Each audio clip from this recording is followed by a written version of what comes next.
이스라엘은 자국 최대 명절 기간에도 레바논과 가자 지구에서 공격을 이어갔습니다. 자세한 소식 보도국 취재기자 연결해 들어보겠습니다. 한미희 기자.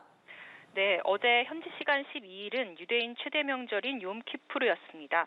전날 일몰부터 이날 일몰까지 하루 동안 유대인은 어떤 일도 하지 않고 단식하면서 자신의 죄를 회개하는 것이 원칙인데요. 하지만 이스라엘군은 이날에도 레바논 남부에서 지상군이 테러리스트 50명을 제거하고 공군이 헤즈볼라 목표물 200개를 타격했다고 밝혔습니다. 가자지구 북부 자발라야 지역에서도 팔레스타인 무장정파 하마스 대원 20명을 사살하는 등 레바논과 가자를 합쳐 총 280개 목표물을 공격했다고 덧붙였습니다.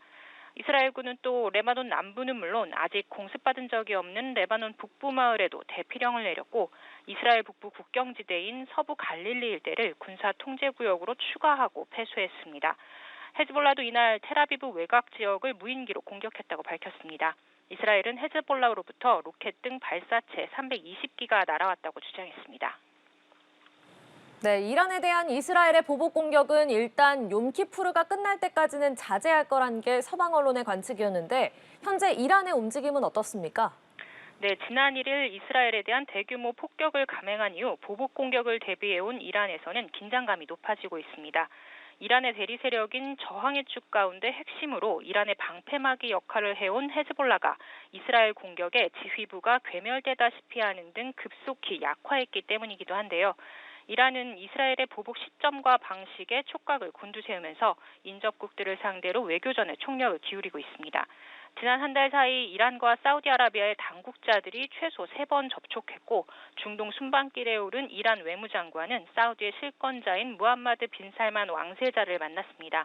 또 사우디를 포함해 요르단과 아랍에미리트, 카타르 등 인접국에는 이스라엘의 이란 공격에 영토나 영공을 내주면 보복하겠다는 경고를 전달했다고 미국 월스트리트 저널이 보도하기도 했습니다. 미국과도 가까운 걸프 국가들은 이란의 석유 시설이 공격받을 경우 중동 전체에 경제적, 환경적으로 부정적 영향을 미칠 수 있다며 미국의 우려를 표한 것으로 알려졌습니다. 앞서 조 바이든 미국 대통령과 베냐민 네타냐후 이스라엘 총리가 지난 9일 통화하면서 대이란 보복을 논의한 걸로 알려졌는데요. 네, 두 정상의 통화 이후 양국에서는 이란에 대한 이스라엘의 보복 범위를 두고 두 나라가 합의에 근접했다는 보도가 나왔습니다. 이란의 핵이나 석유시설 등을 타격할 경우 또 다른 전면전이 터질 수 있다는 우려에 공격 범위를 조율했다는 이야기인데요. 미국의 한 당국자는 정상 간 통화 이후 미국 정부가 이스라엘의 계획에 조금 덜 긴장하게 됐다고 악시오스가 보도했습니다. 이스라엘 당국자들도 공격의 성격과 범위에 대한 양국의 차이가 좁혀졌다며 대화가 앞으로 며칠 계속될 것이라고 현지 언론이 전했습니다. 이후 미국 MBC 방송은 이스라엘이 이란에 대한 보복 공격 목표 후보군을 군사와 에너지 인프라로 좁혔다고 보도했습니다. 핵시설 공격이나 요인 암살 징후는 없고 보복 시점과 방법에 대한 최종 결정은 내려지지 않은 것으로 미국 관리들이 파악하고 있다는 겁니다.